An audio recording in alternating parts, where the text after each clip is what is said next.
was out there in the night sky, stared up at the stars in the hopes of seeing something out of the ordinary? Have you heard unexplainable noises coming from a vacant room, or watched a shadow cross the wall in front of you?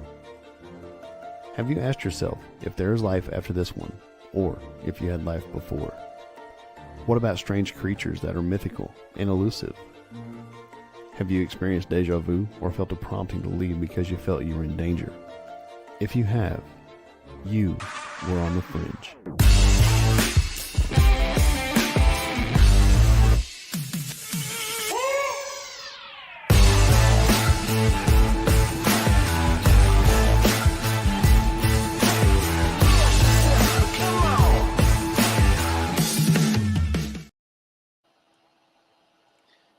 Hello, welcome to another wonderful episode of On the Fringe.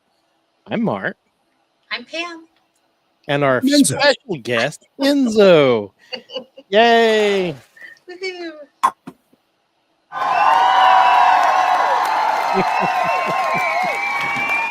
Our Always fun to have studio it. audience. Yes. Hundreds and hundreds. Millions of people watching us all over the globe right now. Well, I mean, some people all over the globe are watching us. Ian's watching us. Hi, Ian.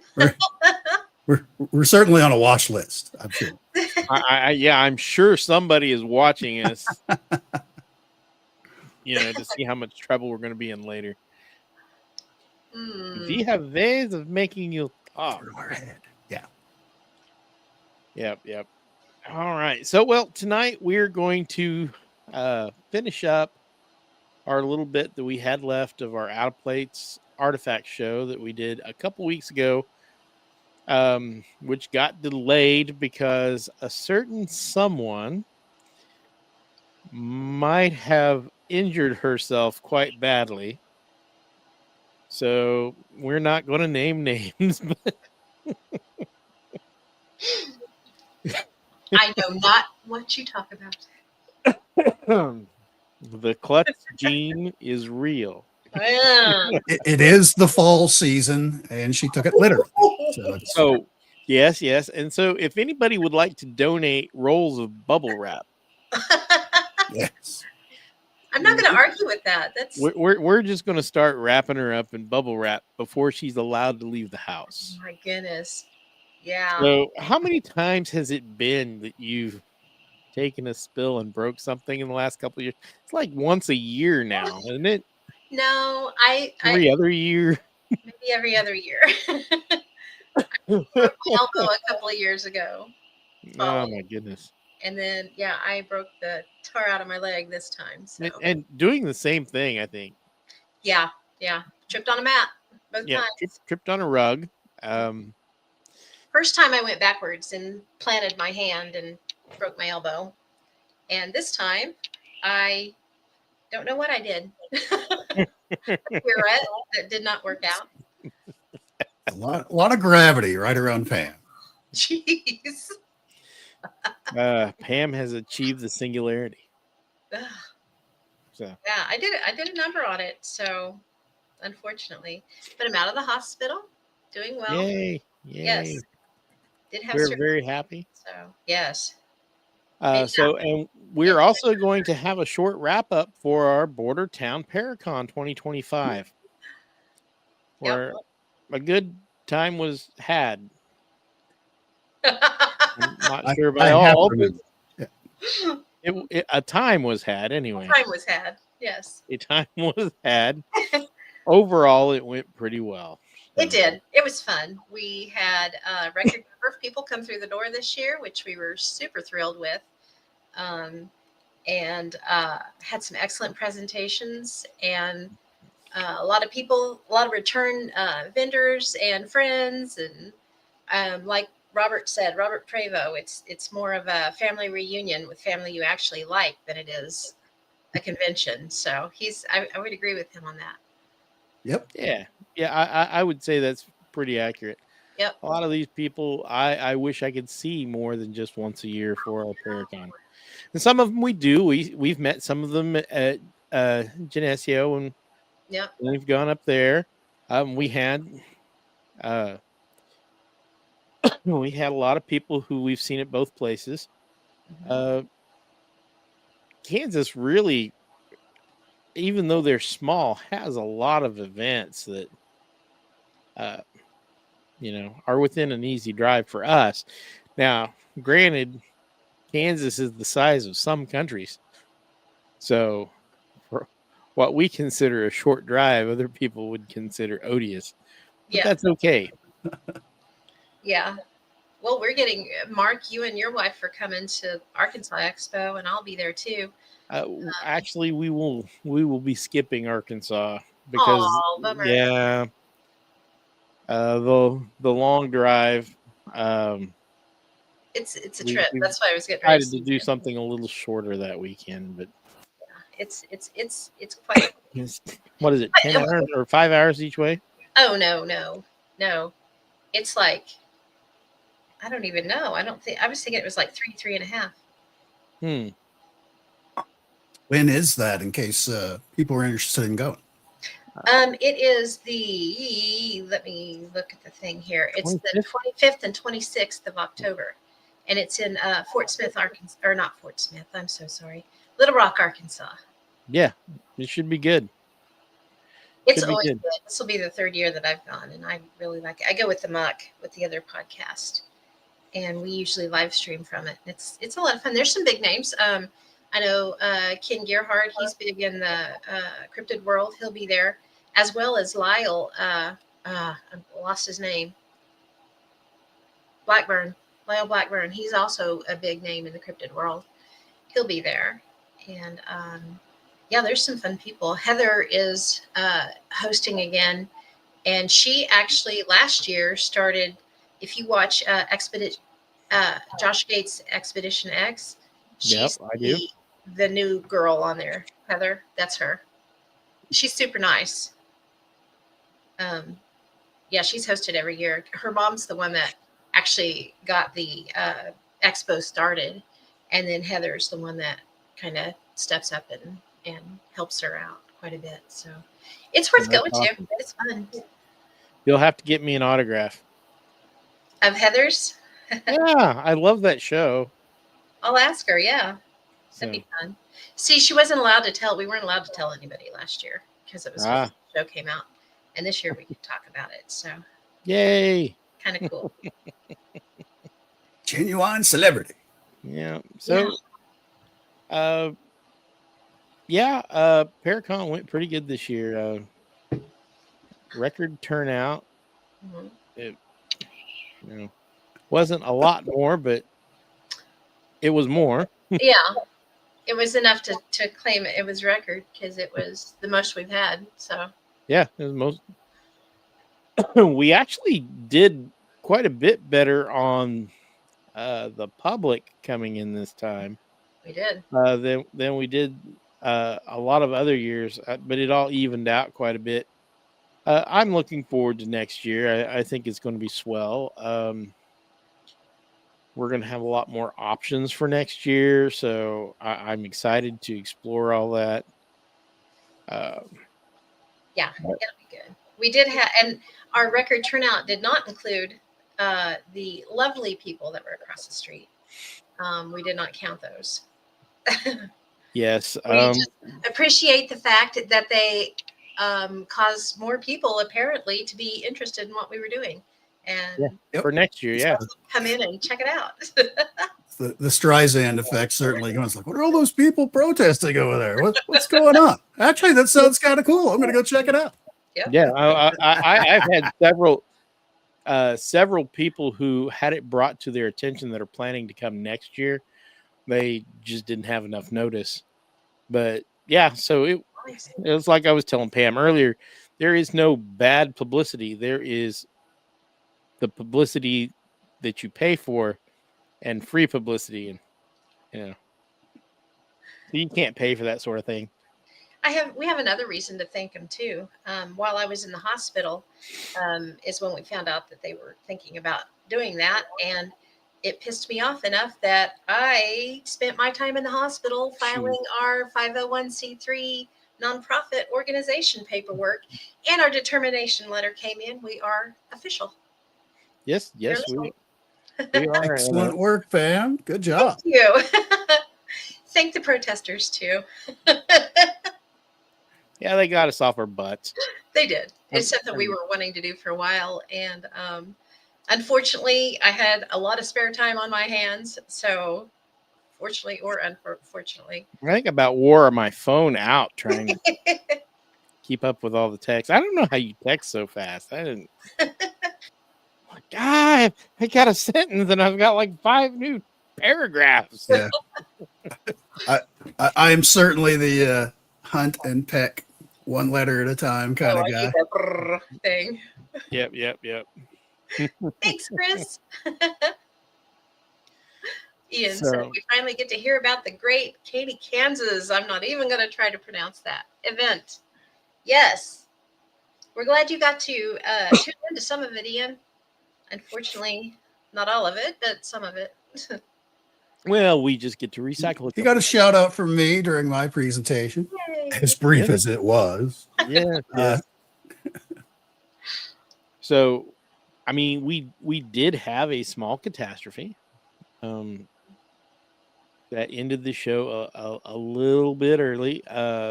The venue had been struck by lightning a few weeks ago, or a few weeks prior, and unbeknownst to them, it had blown out a bunch of the fasteners that hold the roof on right next to the guttering, and the ceiling is not even tile, insulation, because it is a gymnasium Yeah. filled with water, and well, it actually burst. Fortunately, it was on us. We were all adults because nobody under 12. We usually don't have. We've got an age limit of 12 and up because some of the things we talk about, we don't want to expose children to it. And we also don't, we're not babysitters either. Right. But in normal circumstances, there would have been probably a practice going on, and kids or parents sitting on bleachers right underneath where that burst. And wet insulation in your lungs does not sound like a fun way to spend the rest of your day. No, and it fell on one end of the auditorium or the gym, and actually water and insulation came clear up to where I was live streaming, which was on the opposite side of the gym. Yeah, So- nearly clear across the building. Mm-hmm. So it was interesting. Like I said, fortunately, it was an adult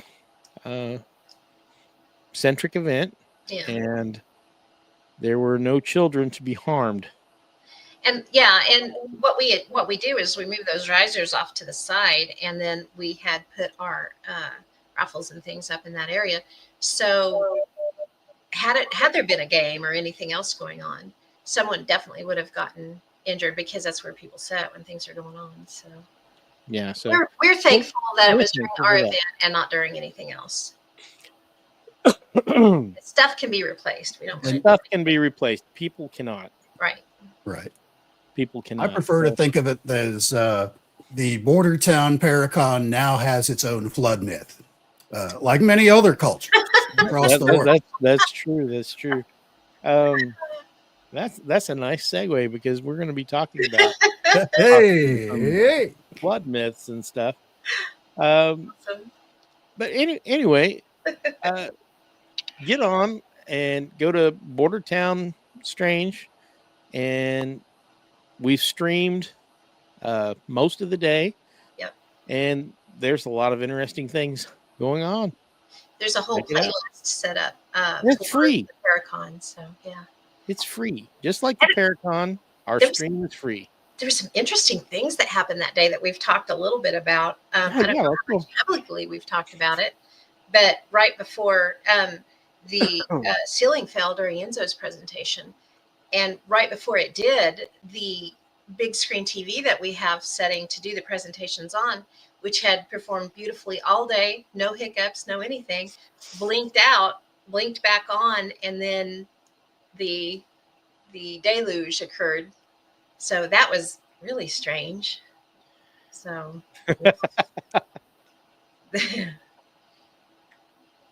Ian's younger drywall insulation. That's good. He's referencing the younger Dryas event, which happened about 13,000 years ago, which is basically the Great Flood. So, nice yeah. play on words. Which we will be discussing a little later. Well, we will be discussing that. Thank you, Ian. So yeah, just strange. Yeah, we ought to have him on the show sometime. Oh, that'd be great. Should. I Totally should. I bet he's a gas. He's fun in the chats. He's a gas on here. Funny. We'll have to get his contact information one of these days and just see if he'll get on here. Just for one of our fun shows. Should do that for Halloween. It'd be like a trick or treat thing and bring There in we go. our There you go. guests from our audience. That'd be You fun. could even be in costume if they want to remain anonymous. Awesome. All right. So, out of place artifacts. We talked about quite a few last time we were on. And what have you got for us, Pam? Or would you like me to start it? Let me see what I got. I can pull something up real quick. Okay. Okay, so this one was interesting. You know, we see a lot of things embedded in coal, you know, and a lot of flat irons or iron nails, things like that embedded in coal. This one I ran across, it was kind of interesting. It's a spiral shaped object embedded in coal. And I have a picture of it somewhere. Here it is.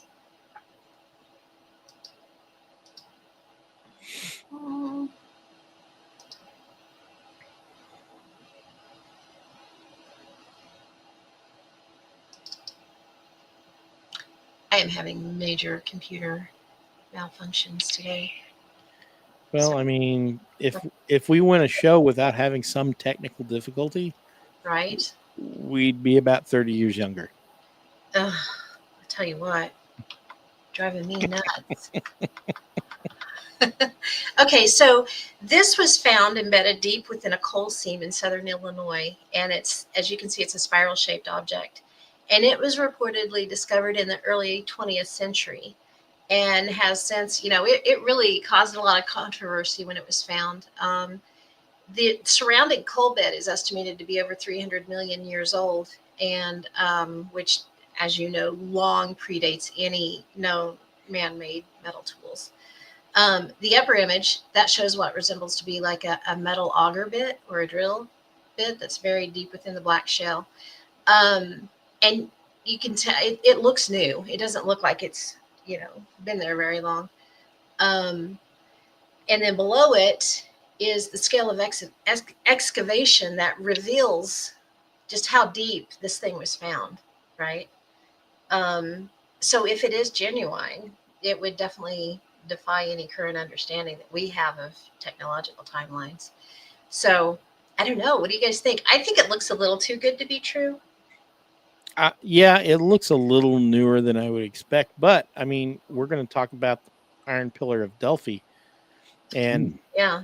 it looks brand new, and it's been there for thousands of years. So I don't know.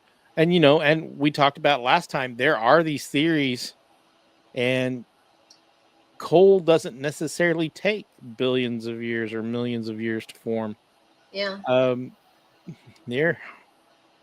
There's a lot of evidence right now that suggests that like natural gas and petroleum products could be formed by the interaction of the heat from the Earth's crust with the upper layers of the between the layers of the crust, and it's actually something that would happen with or without, you know, giant die-offs of dinosaurs or you know. I'm laughing because you said that very Kansas accent on dinosaurs. Dinosaurs. Yeah, well, Well, see, it's- I recently rewatched everyone's favorite Jurassic Park, and I just channeled Dinosaur. the little cartoon thing that they like say the dinosaurs. I love it. It's awesome.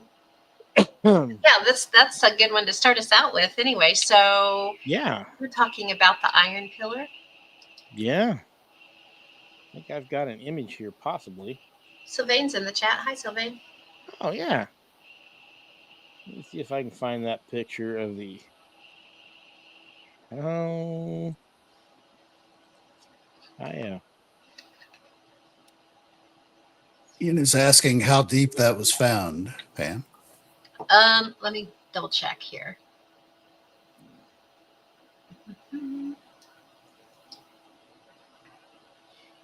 Um,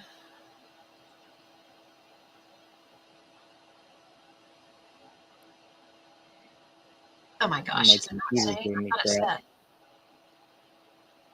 crap. said.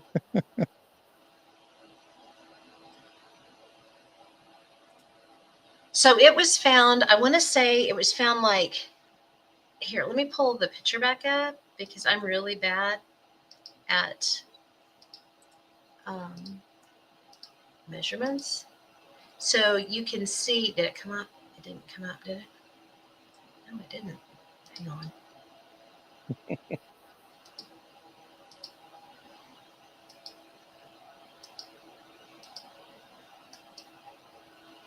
Oh, Mark, can you pull that up for me? Sorry, that's the problem.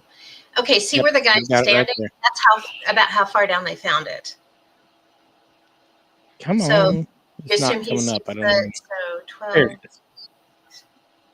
maybe Where 20. was this again? What part of the world? This was in southern 15, Illinois. 20 feet.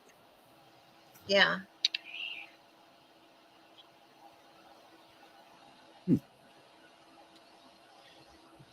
Yeah, this was pretty local to us, honestly, not too far away. Yeah, that's a tough one. It really does look like it's brand new, and they just kind of picked that up at Lowe's and kind of jammed it into the scene there and took a picture of it. It does. I would like to know more about it, like how it was discovered. Yeah, that would be really. There's just a lot of information that we don't have about that one. That looks like a fairly modern, that looks like an 1800s auger bit that, you'd have in a bit and a brace, Yeah, that you would do by hand. Yeah. Man, my computer is not cooperating with me today either, Pam. Sorry, I must have shared. Let's So see. yeah, Ian, it's looking like it might have been 18 to 20 feet deep that they found it. All right, I've got an image of the Iron Pillar of Delphi, or Delhi. There he is. Wrong button. So, hold on. Yeah, I've become technologically illiterate. I think I rotted my brain trying to get this new camera set up. So, well, I mean, it could be argued my brain was rotten before that. So, You are in good company because I'm struggling. I'm on the struggle bus today for sure. here you go. Here is the Iron Pillar of Delhi. Sorry. It is, let me look at my numbers here. It is 99.72% iron. And it is,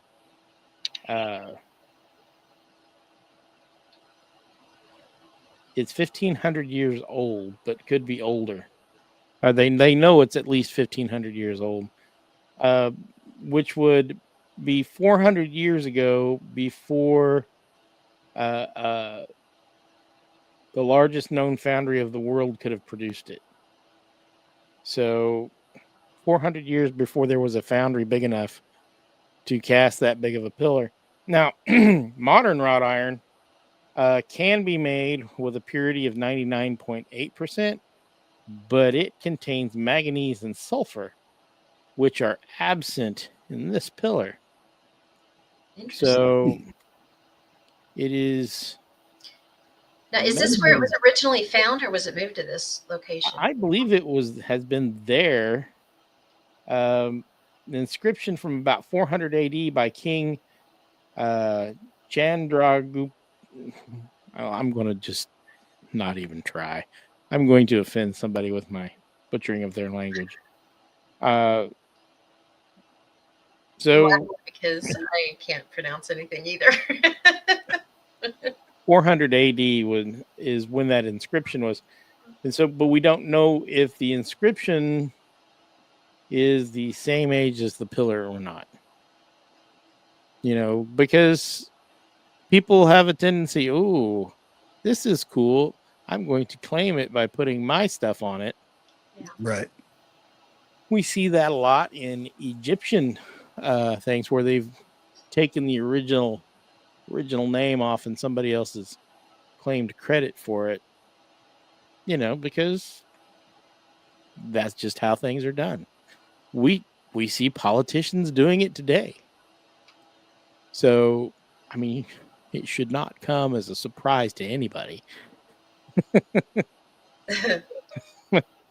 I'm sorry if you are a politician, but your predecessors and your peers have given you all a bad name, and I apologize, but it's just the way it is. So, I mean, that's pretty crazy. And then there's been actually quite a bit of ironware that has been found that doesn't make sense. Now, a lot of people want to talk about the Viking sword Ulfbert, but it can be reproduced with medieval technologies,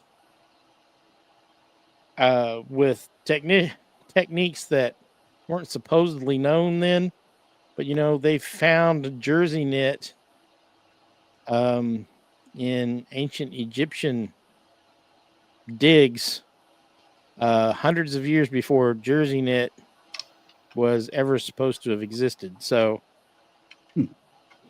it could very well have been some master blacksmith who came up with a way to forge it this way, and then when he was gone, it got forgotten. Stuff like that happens. We still don't know how to make Toledo steel, and we have very good examples of Toledo steel in museums. Nobody knows exactly how Toledo steel was made. So, and that's fairly modern. That's just a few hundred years ago. If this tower or whatever we're calling this, is it the purity of the iron why it doesn't rust? I don't know. That's the question, and I'm sure.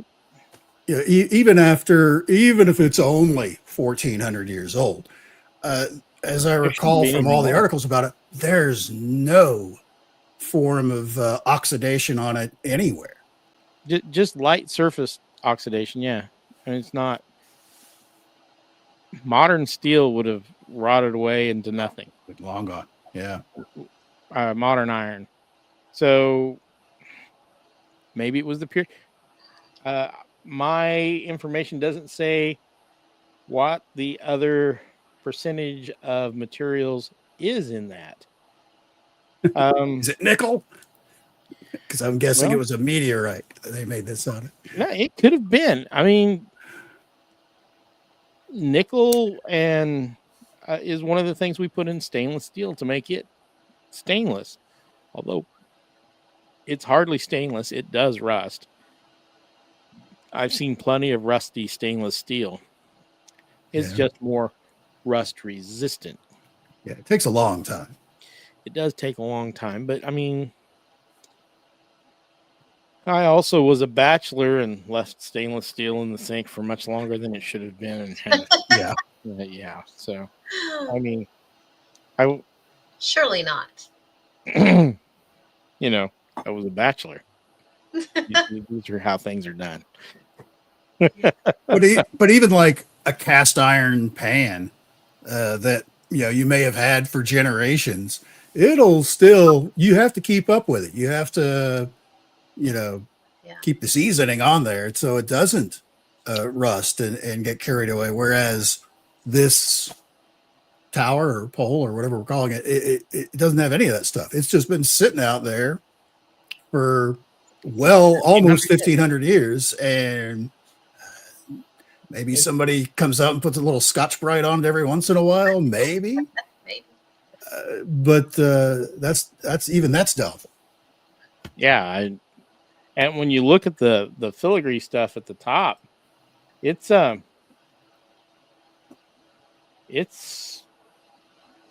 in pretty good shape. It's sharp, and the inscriptions are sharp. It's hard to believe something could be that old and only have one of them, because if they had the ability to create these things, looks like they would have made a whole bunch of different things that would have been found about that same age. And why would it just be one? I mean, what was its purpose? I mean, was there a light at the top, or you would maybe expect maybe a series of them holding up something else? Is that kind of a Greek pillars and stuff like that? But just one out in the middle. I don't have enough. Makes it even more information on that one to really even say anything. It is just interesting that it's known to be at least that old, and it's such an astoundingly good shape. Yeah. I mean, I've seen India is not all that dry. There's monsoons and whatnot. I guess there are some dry regions in India. So, but in any case, even stuff we've left out in the desert, it rusts. I mean, it doesn't last all that long. Things that's just a few decades old, are almost, can be found that's almost unidentifiable. And then again, you'd be like, a while back, they found a rifle leaned up against a tree that had been there for over 100 years. Yeah. The tree grew around it. And it was in pretty good shape. It was probably fireable. Pretty wild. They were smart enough not to try, but it'll fire once. You may, as the firee, you may get more damage than you would actually whatever you hit. So yeah, that and that's 1800s metallurgy. That was pretty good, but it's not that good. Right. So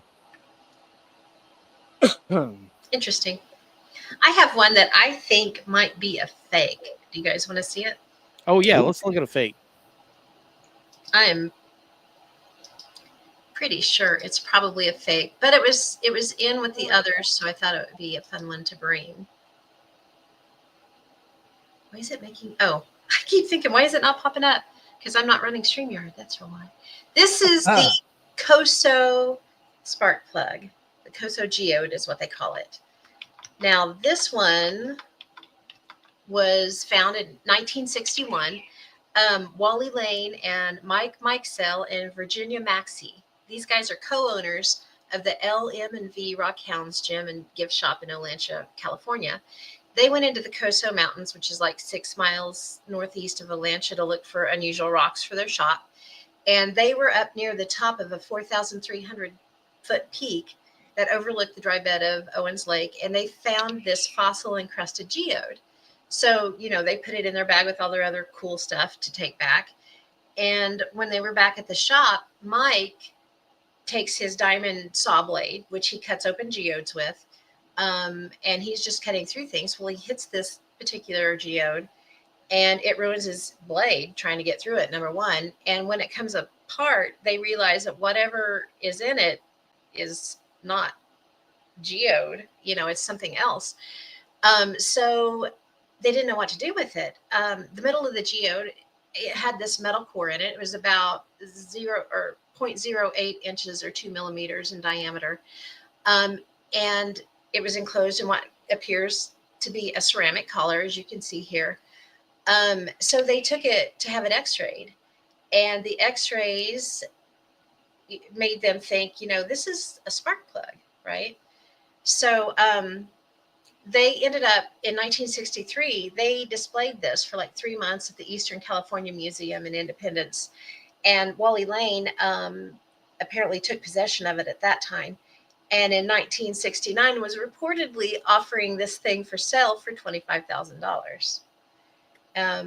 According to the estimate of a geologist that was unnamed in the original report, the age of the geode, based on the fossils that it contains, was some 500,000 years. No examination by a professional scientist or scientific organization is on record, though. So again, this was this unnamed geologist that gave this offering of what he thought it was. Yeah, I don't know. I think that I think they faked it, but I don't know. And made it disappear. And they made it just hope to get some money out of it, and when they were getting found out, they disappeared it. Maybe. I mean, that could happen. And once again, sometimes if it's got a lot of calcium in it, sometimes that stuff forms a lot faster than you think it would. Mm-hmm. Yep. I mean, I've seen calcium deposits build up, honestly, in my sink, but I've also seen calcium deposits build up around that stainless steel fan that you left in there. Right. Around stuff in just a few decades, just left outside in the right place. Mm-hmm. So, I mean, it could happen. Especially and that's based on the type of water you have in the area, hard water, you'll get deposits a lot faster. Well, if you've got limestone and water running through limestone, you're going to get limestone deposits quickly, as big as your fist, So Ian has a very good, has one about the pillar. Maybe they perfected the first one and decided we'll never get better than this. That's the only one we'll need, lads. I think more likely is like, my God, how much iron are we going to have? That's funny. That was hard I'm gonna work. retire as the master blacksmith. This is my crowning achievement, so I don't have to build another one. Yes, yeah. One of those two is probably about right. Or like, I'm sorry, you've emptied the treasury making this one. We can't finish your building. Yeah. The treasury is empty. That's funny. So, yeah, what do you guys think? You think it's fake? I think it's fake. I mean, just looking at the rock that it's embedded in, it's obviously a conglomerate of different rocks kind of smushed together there and plus that seems like a really big spark plug. I don't know what that would go to. It is when you look at the size of the hand holding it, isn't it? Yeah, it's pretty sizable. So I'm not sure what kind of thing that would go to. And I don't know, just I would think there'd be some kind of like markings on it. It's sort of, just looking at it in this one picture, you can sort of see where it's all kind of crooked and kind of smashed together. It's, I don't know. That's a tough one to accept. Yeah, it is, isn't it? Yeah, I don't have a dog in this fight, but I'm going to say it is either faked or misidentified.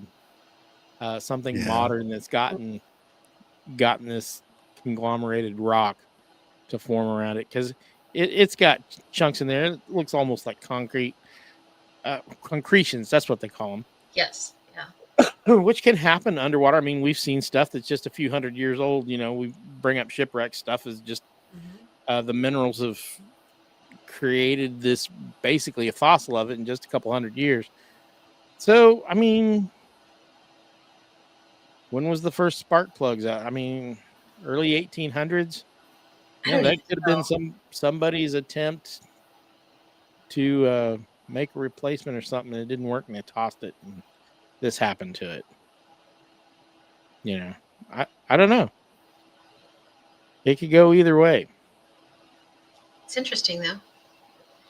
Ian said Nope. maybe they. Oh, wrong one. Rather like Mother Shipton's cave, they're always calcifying bits and bobs up there. Yeah. Yeah, just your standard stalactite, stalagmite type formation. Just that limestone in the water, just slowly adding layers and layers over a couple hundred years. You've got this giant monstrosity, and if Or it happens to be sometimes someone just chucked one of these, depending on the pH of the water and the limestone and whatnot, you could be looking at decades. Mhm. yeah, So I mean, it You know, happens. they had to. I would say they would have had to just happened upon this though, because that's a long game. You know, let's put this and see what happens. You're gonna at least, I don't know how many years it would take, depending on the circumstances. I would say at least decades. Yeah, it would definitely be more than like a year or 5 years. So I don't understand what the long game would have been, unless it was to try to get the 25,000. But still, Or it is something like plaster or concrete mixed up with these rocks. yeah, Because concrete, if it ages right, it looks like it may be some kind of weird natural. maybe this was like their first attempt to see if people would buy it. Could if have they been. would swallow and then they would have made more. Maybe so. Maybe I so. Well, who knows what we'll find at the bottom? I mean, look, we're in Kansas. We have limestone running out the kazoo. So what are we going to find in Hard water. Yeah, hard water is very hard it's- water. Yes. honestly, it is a struggle. I mean, those of you who live in Southeast Kansas, no matter whether you're on city water or, if God forbid you are on well water, you are constantly removing lime. That's coming out of your insides. If you're doing that. I remember I stayed at a nice hotel there in Independence when I was down there a couple of weeks ago for the Paracon, and my house here in Derby, we have pretty hard water here. So I have like a whole house water softener. So basically every faucet and shower and all that stuff comes out the equivalent of like bottled water. It's filtered. And that was a little bit of a shock when I was brushing my teeth that morning and took a slug of water out of the faucet. I am a former custodian. I have seen pipes this big that's only a couple decades old. Yeah. Down to this, and it's just calcium deposits. Yeah. So we had a water dispenser on our fridge, and we had a black fridge at the time. And it was constant trying to keep the calcification off of that, because that white just really stands out on the black for sure. Yeah, it costs more money to keep an ice machine going in Kansas. Yeah. Than sometimes it's worth. I mean, that's why we drink bottled water. Yeah, let somebody else bottle it and get rid of all that crap. For sure.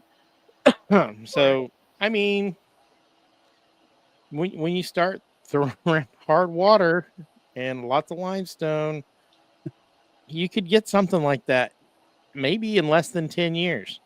Yeah, maybe. It got to the point we were taking the urinals off the wall, putting them in a giant tub with lime away and letting them soak. And so instead of buying new ones, then we'd get them clean, replace the next one, and then put it in the tub for a month or two. So it was just an ongoing process. Wow. At least that's what they had started doing, and I don't know if they continued doing it because the hard water was just ruining everything. Mm-hmm. I have to take the shower head off and soak it pretty often. Run vinegar through it or whatever.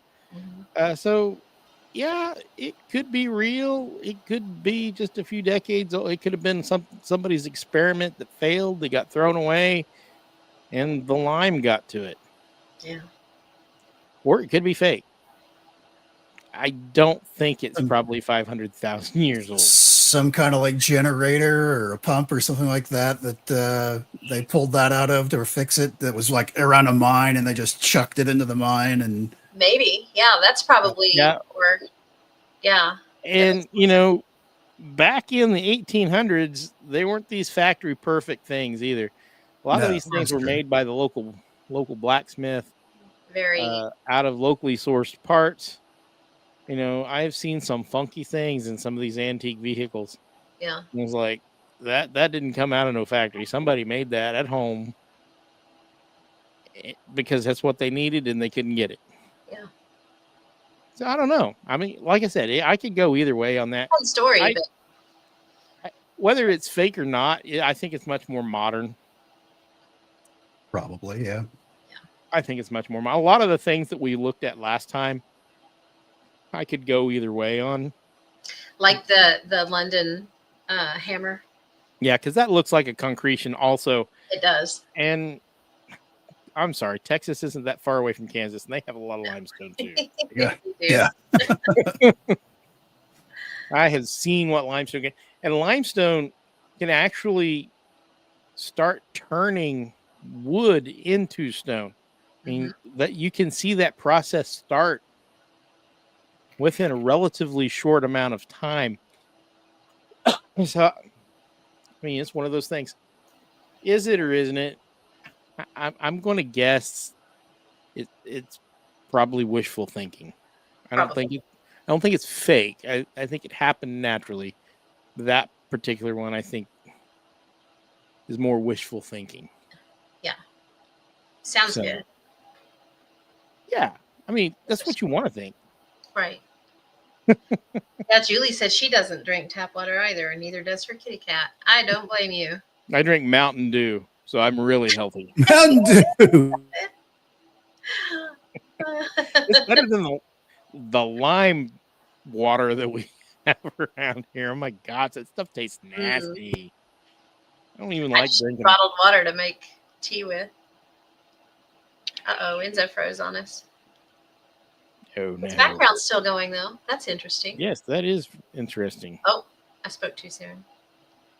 It's all frozen. Huh. No, Enzo. Oh no, he'll be back on in a second. I'm Oh, sure we can't. Technical difficulties. We cannot have a show without technical difficulties. We cannot. Oh, there he is in the chat.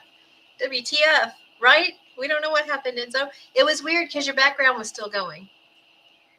But you froze. There you are. Oh, he's back. How strange is that? It's pretty wild.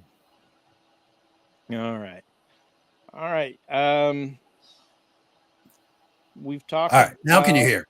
Yes, we can hear you. You said you had one. Basically all of my USB related stuff just all winked out for a second. So my It was so microphone, my camera, I don't know. But your background I was still think it's going. I That's think you're having the same problems I'm having. My new camera, I got one just like yours. It does a great job, but it kind of makes my hardware struggle. Yeah. I Welcome may have to to my do, world. I live may on- have to do something different because my hardware is really struggling to. And I've got a pretty good setup. I'm running 10 cores on my processor. I'm only running a 3050 video card, but Because with this particular camera, I think it's a lot to do with the USB bus speed. If you have like one of the older setups, that's where your bottleneck is going to be. yeah, But, I'm plugged into USB 3.0, so I should be okay. But it should be okay. I, Enzo breaks things again. It's becoming a habit.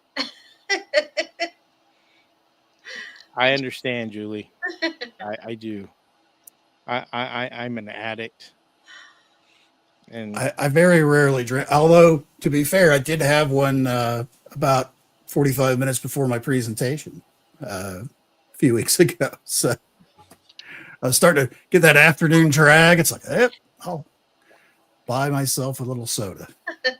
See how that does. But I probably have won't sleep tonight, all the sugar. I have a history of kidney stones, so soda is like out. I very, very rarely drink soda at all. And that's why I had the whole house filter kind of a thing that I put in for water there in the house. So, the least amount of actual mineral intake through water and everything like that, whatever I drink, is much better for me. Mm-hmm. Yeah. I mean, it does bring up a lot of things. The minerals and stuff around here can cause all kinds. I mean, around the country, around the world, can cause weird things to happen. Not like, it's bottled water running down the river. It picks up everything. Makes you wonder, what did the people like 100 years ago do when they were literally just drinking stuff out of the well or out of the river or whatever? Maybe they might boil it. Way tougher kind of a than we thing. Died are. of dysentery. Way tougher than we are. That's for sure. Yeah, we're wimps. Well, you could always take a tapeworm. That makes you the dysentery won't bother you then. No. I might lose some weight. That was an actual thing. You could take a tapeworm before you went someplace with bad water, and the tapeworm would protect you from getting sick. And then when you got home, you could just take whatever it was to kill the tapeworm and get rid of it. And Ian is correct. Most folks over here stick with gin. Historically, even back, in the days of the Bible, it was safer to drink wine or something like that than it was to drink your local water. They would eat on ships. They would add beer or rum to the water to keep it from turning green and giving you giardia. To kill the nasties in it? To kill the nasties in it. I mean, our Puritan forefathers, when they came over, had to land because they were out of food, especially beer.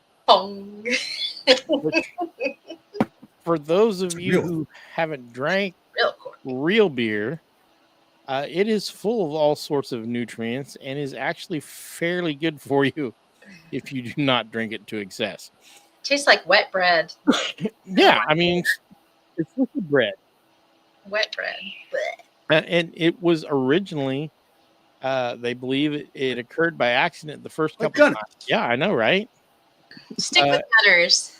And beer was a good way to preserve your harvest to keep the rats out of it and provide nutrition through the winter. So there's that.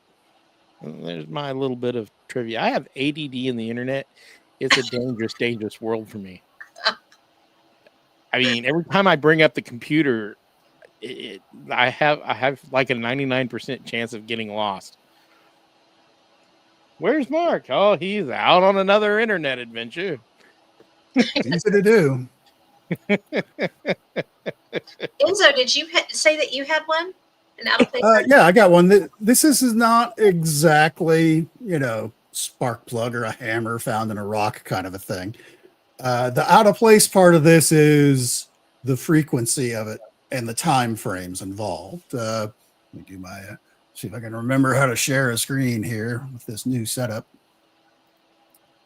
We're going to use this. Hello, kids. Come watch old people use technology. It's fun. They've changed the format since I last did it. It was actually, I've actually rigged up my background to use it because it's easier to do on the other show.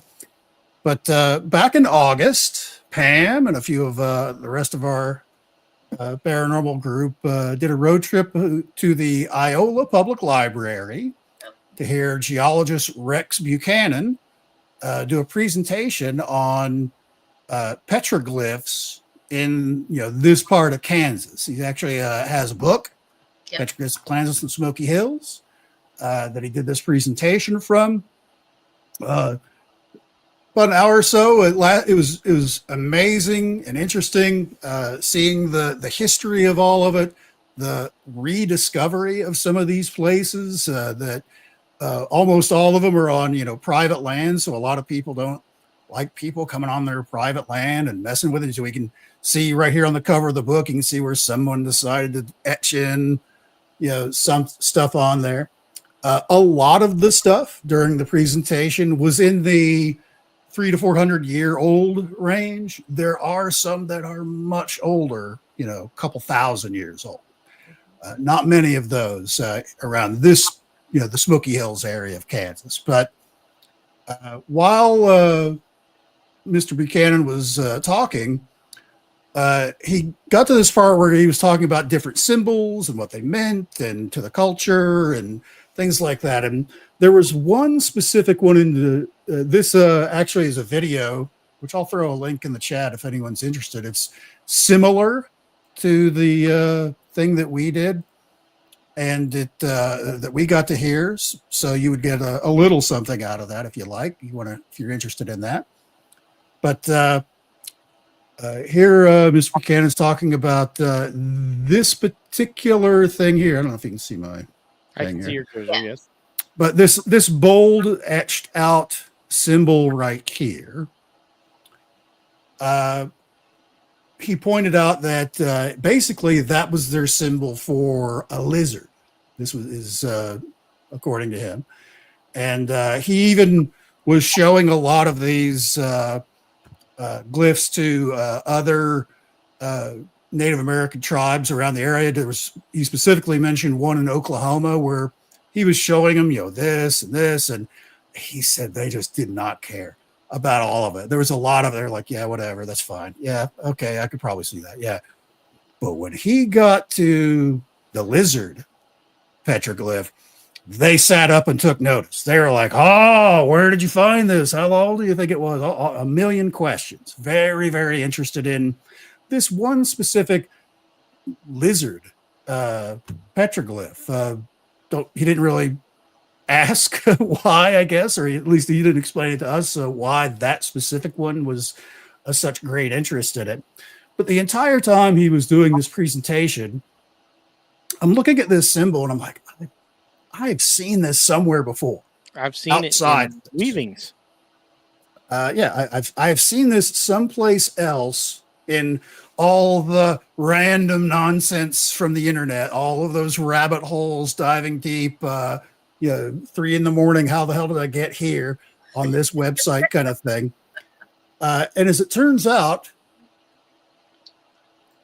these things are found all over the world. Some are a little different. Some of them are very specifically the same.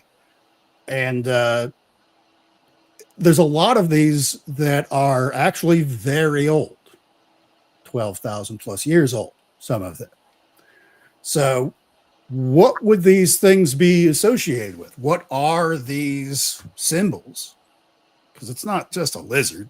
You wouldn't have cultures all over the world over thousands of years using the same exact type of thing for a lizard, because not all of these places may even have a lizard. And some of these do have little differences in it. Turns out this symbol found all over the place is usually commonly referred to as the squatter man glyph.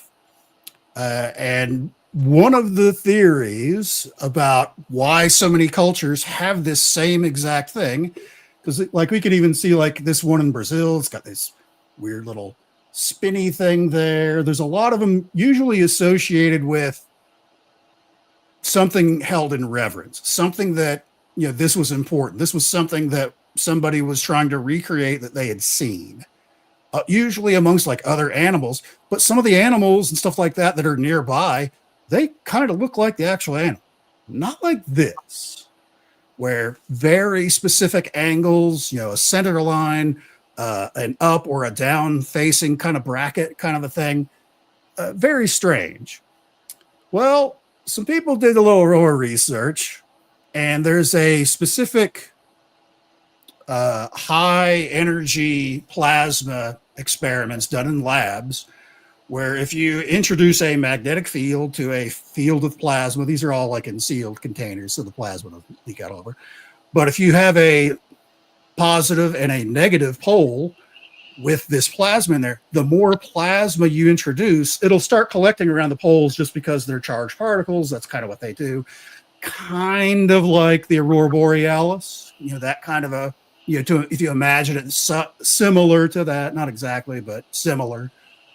But as these things, the concentration gets higher and higher and higher, eventually your positive and your negative end up meeting in the middle. And a lot of them came up with a symbol that looks like this, where the upper part, like your positive, your lower part is your negative, where they basically arc in the middle, and you actually get like a ring around the middle section, kind of like a glowy kind of thing, almost like a little aurora just around the connection point, basically where they're shorting out, kind of thing. Now, as it turns out, something like this is very possible to occur in nature. If there was an immense outburst of energy and debris from the sun, very similar to like how we see the aurora borealis, to the point where it's completely overloaded the Earth's magnetic field, you would see this in the sky, like hugely in the sky. So much so that it would probably look a little like this to ancient man, where you would have this monstrous thing that takes up the entire sky, and it would, is this what these people are drawing on the cave walls all around the world? Did something happen? And again, the time frame for some of these is quite old. Younger Dryas time frame, which was the end of the ice age, our last ice age, where there was a very rapid melt of all of the ice from the ice age and a drastic warming where something big happened to the Earth back then. There's a lot of theories and not a lot of evidence. There's, some stuff. One of the pieces of evidence is like, massive bombardment from space, from asteroids or comets, where it smashed up, the ice that was built up, the northern ice sheet specifically, and caused it to all break up, and it rapidly melted once it was all smashed apart. There's also another theory that fits in with this, basically where the sun kind of had like a micronova, where it just kind of exploded out a mass amount of material, which once interacting with the magnetic field would cause this to appear in the sky. Large scale CMEs. Basically, like way bigger than anything we've ever seen. It'd be like the Carrington event on steroids. Yeah, it's way stronger than the Carrington event, because this would last for weeks, where you would see this in the sky. Because basically, your North Pole and your South Pole, as they met, this would, and of course, this would be way out in space where you're following the magnetic lines of, the magnetosphere of the Earth. So this would be hovering like over the equator, where you could see Most this. of the world would see it. Yeah. Yeah. Depending on where you were, you saw this in the sky. That's wild. So it affected a lot of cultures, to include one of my favorites, the Dogon tribe in West Africa, where they include it as part of their symbology for a lot of their headdresses and stuff like that, where we can see our classical symbology there. Yeah, sure enough. Wow. That's a great catch, Enzo. That is a great catch. Is it a lizard? Well, probably, for like the stuff that's like a few hundred years old. Maybe that older stuff, maybe it's not. Maybe it is this squatter man. maybe that's why that one particular tribe in Oklahoma was like, where did you find this? How old is it? What is this from? They knew, I feel. But where you certainly have super strange stuff, that you could certainly, that it may be a reach to say, this is, related to, this. However, you've got stuff all around the world that's similar, because it wouldn't have necessarily, because this much like how the Aurora Borealis, it would have been moving and it would have been wibbling and wobbling, and a lot of in this particular example, some of them have like little dots off to the side, which if you looked at this, where you've got a ring around the middle, where it concentrates on the edge, there are some out there where they have like little circles in the middle, and with the little guy with the arms up and the legs out, things like that. So it's interesting, I feel, and we still see examples of that, today. Well, at least a few hundred years ago, where it's still an iconography type, representation of something that somebody saw. So what you get is somebody's ancestors looking at this, and then they have obviously anthropomorphized it, in addition to however it looked originally, and incorporated it into their oral traditions. Yeah. Yep. So, and we all know how the whisper game goes. Just think of how that goes over, 100 generations. Too, just because this particular tribe was interested in what Rex was showing them doesn't mean they're going to give him all the information that their tribe possesses on that, because they normally don't. No, because you were there right beside me, Pam. He kind of gave the impression that these tribal elders that he was showing the pictures to really didn't care about what they were being shown. They did not care at all until they saw the lizard, glyph, and it just happens to be that same exact glyph is all over the world and may be related to something that happened over 12,000 years ago. That's fascinating. And there is a lot of evidence that something happened in the skies 12,000 years ago, about the same time as this big melt-off. So whether it be an asteroid, and it could have been a multiple things. It could have been just could have been all of it. It could have been a rolling cataclysm of all. Let's just shake the dice and see what, the gods can give us. And lo and behold, the end of the world on a grand scale. Yep. Because, and we've talked about this before, if you look at this younger Dryas, with the rapid melt-off that they had, that they said took weeks or months, not years, weeks or months, the sea level of the whole planet went up about 400 meters. Which is tremendous. So you have entire continent-sized land masses that just disappear in weeks or months. And look at how many, a lot of groups of people lived on the coasts. And most people today, all over the world, most that people in the world live within a few miles of the coast. So just that explains why there's so many cities and things that they're finding underwater, because at one time it was not, for sure, obviously. Right. But anyways, that was the gist of what I didn't really get into the Dogon tribe, which had the fancy lizard headdresses, apparently. There's a lot of weird stuff about the Dogon tribe. They're big into astronomy, from dating back to their birth thousands and thousands of years ago. So much so that they have drawn like maps of the solar system, with the planets in the concentric circles, with all the planets listed out in there, to include Neptune and Uranus, which you can't see with the naked eye. How did these people see this from 1,000 years ago? The other big one, there's a lot of like little things, but the other big one that they're known for astronomy wise is the star Sirius, dog star, down and to the left of, if you're looking at Orion. It's the brightest star that you can see from the surface of the Earth, the naked eye.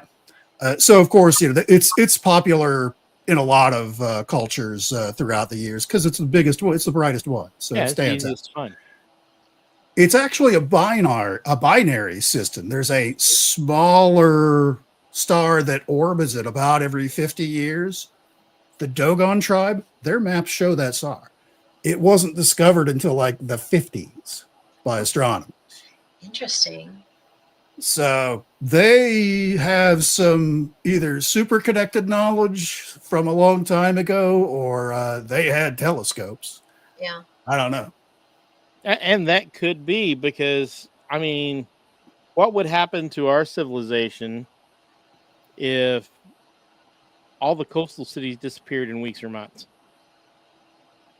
Over half the population of the world is just going to drown. Or be dislocated. Yeah, displaced for sure. And I mean, it would be a civilization ender. Pretty much. Yeah, cause a lot of issues. A lot of people would go hungry, would go homeless. All of your gathered knowledge, all of your from back then, all your libraries, all your centers of government, all of your combined intelligence and wealth are all working out of port cities and things like that.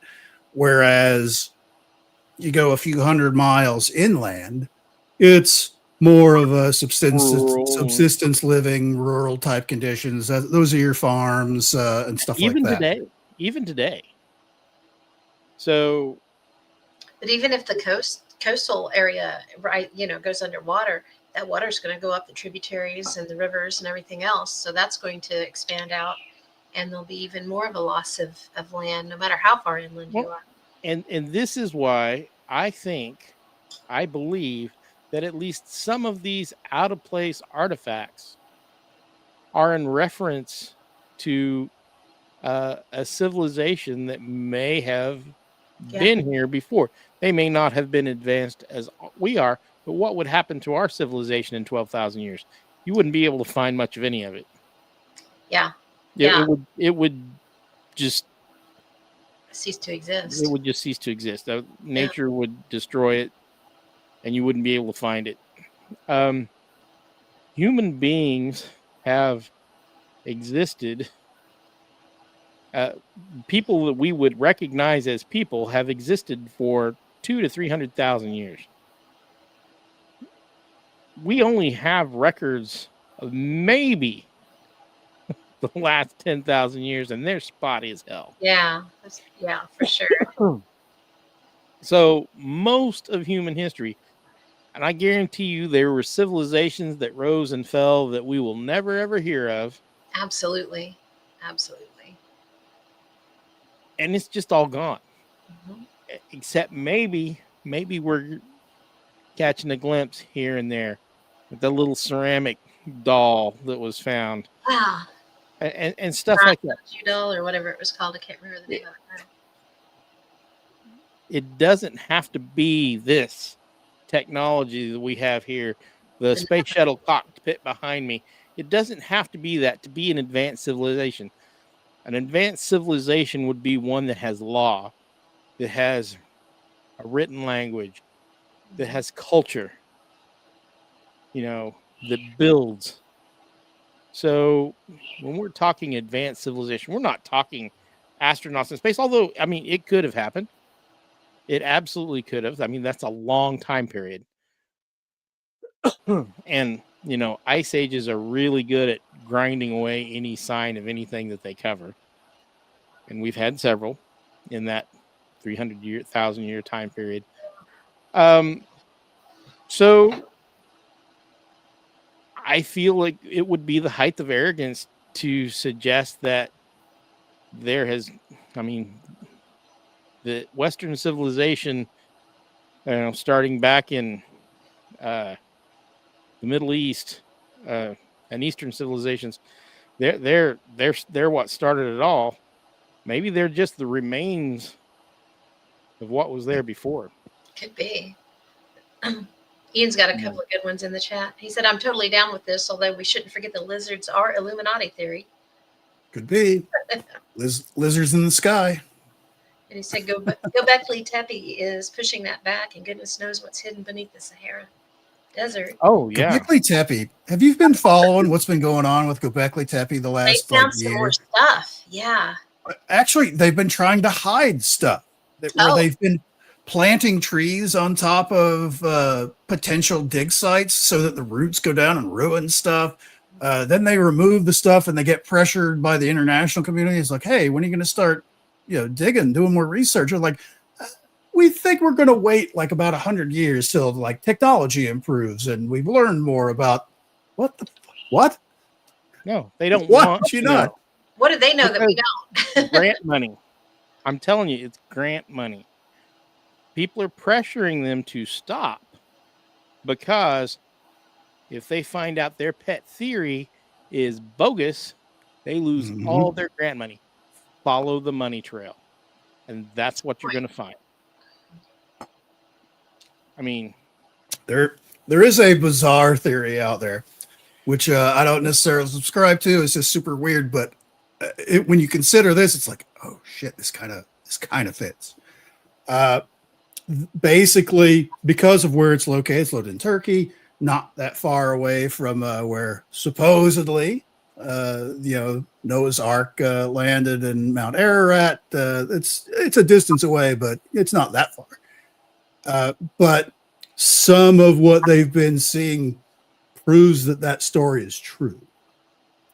And we know there was a flood.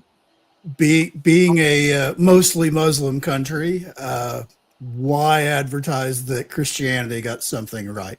So that's why they're kind of covering it up and we'll get to that like in 100 years when our technology gets better, so we don't just accidentally destroy something. That's actually not that bizarre when you look at the behavior of some of these groups. Even Christian groups, as we know, can be very destructive of what they find. They burned entire libraries of information in the Americas. So we've lost several entire civilizations worth of knowledge because of Christians. Oh, that's not ours. It's the devil's work. We're just going to burn it all. We don't understand the word it says, but we're going to burn it all. Yeah. That's a lot. I mean, it is. And that's not Christians. That's not Muslim. That's human. How humans behave. Yeah. They behave rather poorly a lot of the time. If you haven't watched the news in the last 30 years or ever. Humans behave poorly. Humans are terrible for the planet. We run the whole gamut from absolutely horrid to, saints. Actual, real saints. There are people like that out there. And then most of us are somewhere in between that. Yeah. But there are monsters on one end and saints on the other and everything in between. And I'm sorry. Bad things are going to happen, and it's probably because of people. But good things are going to happen, and that's also because of people. So, it's just how it is. That's how people are. Humans are horrible, Julie says. Some of them are. For the planet. Some of them are, Julie. Some of them are. Anyway, that being said, we have a couple more, or do we want to wrap this up and revisit again in a few months? Because I do enjoy this line of discussion. I hope our viewers and listeners enjoy these lines of discussion, because I think these ones about ancient history and about what might have been. I find highly stimulating. It's not paranormal, too. but it is fringy, which is why we Yeah. talk about it on the fringe. But I'd actually like to see something for the next Paracon on something like this, even if it's having Rex Buchanan come down and talk about some of that stuff, or Jim talk about some of the the Serpent and Taglio and stuff like that. Yeah, that'd be really cool. I mean, it doesn't have to be paranormal to be at a Paracon. No. I mean, If you go to Contact in the Desert, which is a UFO thing, they do have a big chunk that's all ancient archaeology type stuff, like the things we've just been talking about. It's a big interest. Yeah. I dig it because, like I said, 300,000 years, it may be more. I need to really look that up. I've heard estimates from 100,000 to 300,000 years that people that we would recognize as humans have been around. Humans aren't dumb. Well, they are dumb, but they're also very smart. Look at the Greeks. It's what it boils down to. We've got thumbs. Look at the Greeks. They had calculated the circumference of the Earth within 200 miles. Yeah. Using primitive equipment. Yep. Math. The only reason they were wrong is because they miscalculated where the equator was by not a whole hell of a lot. Because the equator actually bulges out a little bit from centrifugal force of the Earth spinning, versus if you were to measure from to the poles. If you measure that way, it would be kind of accurate. But it actually gets a little much like me, fatter around the middle as you go down. So right. I feel you, brother. I feel you. So, people are very smart. And what was it the other day? I mean, this is totally off topic, but on topic at the same time. They discovered a clay tablet that has a different version of trigonometry based on wholly different principles, and all the math works out. Really? That's From, I believe, Samaria or somewhere in that region. Huh. So they were aware of advanced trigonometry that's completely different than our trigonometry, but the math also works out. So there is more than one way to skin a cat, as they say. Our ancestors were not as dumb as we would like to think, and we are not as smart as we would like to think. So, I mean, it goes both ways, folks. And British author Andrew Collins has covered a lot of the ancient archaeology subjects from Egypt to Turkey. Well worth looking up. I was sitting here taking notes. I will definitely look that up. This guy. Hey, Graham Hancock. Yeah, there you go. This guy. Yeah. I love this guy. Yeah. Now, I've got a fairly nice collection of his books sitting over here, actually, that are on my to-read list instead of just to scan through for specific things, which I usually He's do. a very nice person. I met him at Contact in the Desert the last time I went there 2 years ago. Really? That's cool. I would love to meet that guy. I would love to just sit down and. So did everybody else. That's why I didn't get a chance to say more than "Hi, it's great to meet you," and that was kind of it. I would buy him dinner all day long. I would buy him all 3 meals. And he is a strict vegetarian. There's your heads up. I will eat at whatever restaurant he wants to eat as long as he's talking. And I will pick up the bill. So I think we should definitely carry this over into another, because we barely touched on anything. And it's so stimulating. It's a stimulating conversation. It is very much so. I mean, I'll admit, my thing was certainly probably a little off topic, but no, I actually think it was absolutely. I love it. Yeah, that was great. Yeah, is there an actual connection between the thing that Pam and I went to with Mr. Buchanan? Probably not, but that same symbology is worldwide. Is it a coincidence? I don't know. The fact that it tickled your brain and led you down that rabbit hole. I don't think I mentioned it at the time when it was going because I was like, I couldn't remember what it was I'd seen. And it was actually a video I'd seen on YouTube. Because YouTube, if you put in Squatter Man, petroglyphs in YouTube, there's hundreds of different videos, basically recounting everything I just talked about. Specifically, the plasma experiments and how basically when it's extreme enough, that's the shape of how they discharge against a positive and negative versions of themselves. And if that happened on a worldwide, global type event, you would see it everywhere in the sky. And nobody would be able to talk about it because that would totally wipe out our technology. Oh, yeah. That would make the Carrington event look like static electricity and your doorknob. Yep. There would not be any technology functioning anywhere.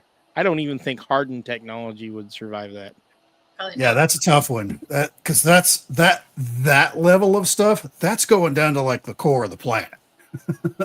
Yeah, and it would actually shorten everybody's life because that's plasma radiation. That's why I have a Geiger counter. It's gonna get it's gonna get rough. It's gonna get rough. So yeah, let's revisit this again and related topics because I love this stuff. I know you guys do too. Oh yeah, for sure. I love digging through this stuff and just chewing on it. Like I said, some of it I feel like is fake or misidentified. And then you get into stuff like what the actual talking about, though. Yeah. What is going on here? Because there might be something to this. So anyway, there we are. And heck, even your coal seam stuff, we discussed last time how some of that stuff might not take as long to form as we think. Yeah. So we could get a screw in a coal seam or whatever. I would not put screws and stuff as being out of the realm of possibility for an ancient civilization at all because, screws aren't that hard. They're not that hard to make. Our ancestors were making them 1,000 years ago, 2,000 years ago. Really, our ancestors before the fall of whatever civilization it was were smart enough to come up with a screw as well. Yep. Hell, they might even had printing presses and everything else. We don't know. Yeah, that's the problem is because Swallowed by the all sea. was lost so long ago. Yeah. We don't know the level of technology, whoever it was that came before, and even the survivors, what their knowledge level was. There's certainly, and Hancock talks about it. Mostly a lot of the Pacific-based civilizations have stories of the flood myth, and then shortly afterwards, these strangers showing up to educate the people on how to grow crops and how to filter water and how to build stuff and things like that. And then they get back in their boat and truck off to the next place. A lot of civilizations have those stories. So like the survivor said, well, if we want to have trade again, we've got to get as many of these people going as we can. Yep. I can see that. Absolutely. Kentucky, there's some of that in there. That's available in hardback. I'm going to buy one. I put it on my Christmas list. So I don't get it for Christmas. I'm going to buy it myself. But last year, I got the Lord of the Rings in the hardback version with the graphic from the 1950s on them. Nice. My precious. You've got a nice library started back there. I enjoy it. I enjoy it. I've got more room to expand too. So you've been in my house. My library's expanded to my my old bookshelf. I think is going to go over here out of sight. But I think it's going to go back up. Yeah, I'm going to run out of room. My mom, she has been coming by more often since I damaged myself, and she looked at my book stack. where I sit at the dining room table, and she was like, "Don't you want to put those up?" And I was like, "Nope, don't touch them. Those are necessary." So she just gave me the look. If I were to actually try to read my to-read pile, that's how I would finish the rest of my life. I would not get another thing done. Yep. Bring me food, give me a bedpan, because that's all we're doing, folks. For sure. And I would still not get to the end of my to-read pile. Have you ever seen the Book Goblin on No. Facebook? Look up the Book Goblin. While our genres are different that we read, I identify a great deal with Book Goblin. Yay. That's funny. So do look up Book Goblin. It's hilarious. I'll add it to Anybody who is any kind of bibliophile will find a lot of humor. The lady who does it is a writer, and Book Goblin is her alter ego that she's always speaking to, and it is freaking hilarious. And I mean, all of us would totally identify with it. So, all right, folks. Well, that said, it's time to say goodnight, and we will put our heads together and come up with another stimulating conversation for next time. For sure. So, good night, everybody. Good night.